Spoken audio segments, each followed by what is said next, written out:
Station Ghanpur మండలంలోని శివునిపల్లి జయ gardens లో జరిగిన ప్రెస్ మీట్ లో తెలంగాణ రాష్ట్ర తొలి ఉప ముఖ్యమంత్రి మాజీ ఎమ్మెల్యే డాక్టర్ తాటికొండ రాజయ్య ప్రభుత్వంపై ప్రస్తుత ఎమ్మెల్యే కడియం శ్రీహరిపై తీవ్ర విమర్శలు చేశారు.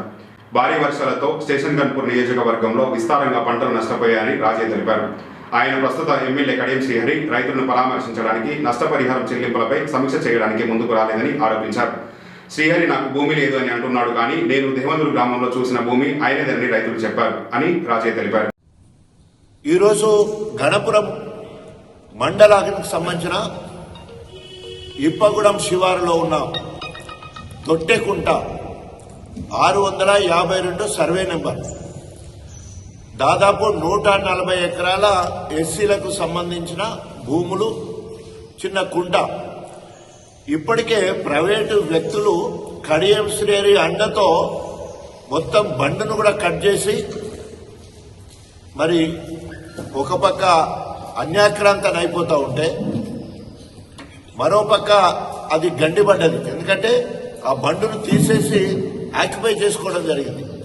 దానివల్ల గండిపడ్డది. ఇప్పుడు అది మేము పోయి చూసి రావడం జరిగింది. దాని కిందున్న ఎస్సీ భూములు దాంట్లో ఉన్న పంట కూడా అంతా కూడా కొట్టుకపోవడం జరిగింది. పత్తి, దాని కింద వరికి సంబంధించిన పంటలు కూడా.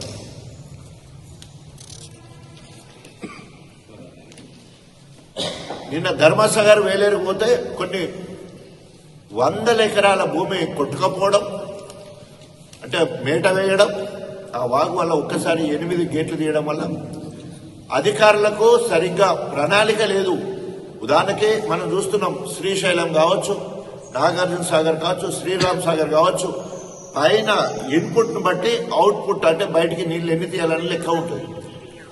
స్థానిక ఎమ్మెల్యే పర్యవేక్షణ లేకపోవడం, అధికారులకు ఎలాంటి ఆదేశాలు ఇవ్వకపోవడం వల్ల మొత్తం కూడా దేవునూరు సోమదేవరపల్లికి సంబంధించిన మొత్తము వరి పొలాలన్నీ కూడా మేట వేయడం జరిగింది. పూర్తిగా నష్టం జరిగింది. స్వయంగా కడియం శ్రీహరికి సంబంధించిన భూమి అనేక సార్లు చెప్పినప్పుడు నాకు భూమి ఉన్నదని నిరూపిస్తే నేను వాళ్ళకే రాసిస్తా, వాళ్ళే తీసుకోవచ్చు అని మాట్లాడడం జరిగింది. నిన్న స్వయంగా ఒక రైతు, సంపత్ అనే రైతు, కడియం శ్రీహరి భూమిని కౌలుకు తీసుకోవడం జరిగింది. కౌలుకు తీసుకొని హార్వెస్టింగ్ అంటే పంట కోసి 18 ట్రాక్టర్ల ధాన్యాన్ని తీసుకురావడం జరిగింది. 18 ట్రాక్టర్ల ధాన్యం తీసుకొచ్చి బండ మీద పోస్తే మరి అకాలంగా అంటే అనుకోని విధంగా ఒక్కటేసారి 8 గేట్లు ఎత్తివేయడం వల్ల పంట మొత్తం కూడా కొట్టుకుపోవడం జరిగింది. ఎందుకు ఇక్కడ స్వయంగా చెప్తుంటే కడియం శ్రీహరి గారి భూమి లేదన్న దగ్గరే అక్కడ సాగు చేసిన రైతులు, కౌలు రైతులు మరి ఒకటే ఏడవడం. నిన్న మొత్తం కూడా ఈరోజు కడియం శ్రీహరి గారిని డిమాండ్ చేస్తున్నాం, నువ్వు ఎట్లాగూ భూమి ఇవ్వవు, కనీసము కౌలు రైతులకైతే ఎంతకైతే కౌలు మాట్లాడినో దాన్ని రద్దు చేసుకున్నట్టు పత్రికా ప్రకటన ఇవ్వాలని చెప్పేసి డిమాండ్ చేస్తున్నాం.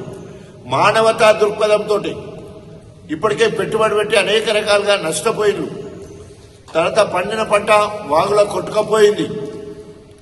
స్వయంగా కడియం శ్రీహరి గారి, నా దగ్గర వీడియో కూడా ఉంది, కడియం శ్రీహరి గారి భూమి మేము కౌలుకు చేసినామని కూడా మాట్లాడడం జరిగింది. సంపత్ మరి ఇంకొక రైతు ఇద్దరు కలిసి కౌలుకు చేస్తే మొత్తం కూడా 18 ట్రాక్టర్ల వరి ధాన్యము బండ మీద పోస్తే మొత్తం ధాన్యం అంతా కూడా వాగులో కొట్టుకపోవడం జరిగింది. సో వెంటనే ఒకటి వ్యక్తిగతంగా కడియం శ్రీహరి గారు మానవీయ కోణంలో ఇక నీ భూమి ఉన్నదా లేదా ఆ దేవుడికి ఎరిక. ఇక ఎందుకోసం అంటే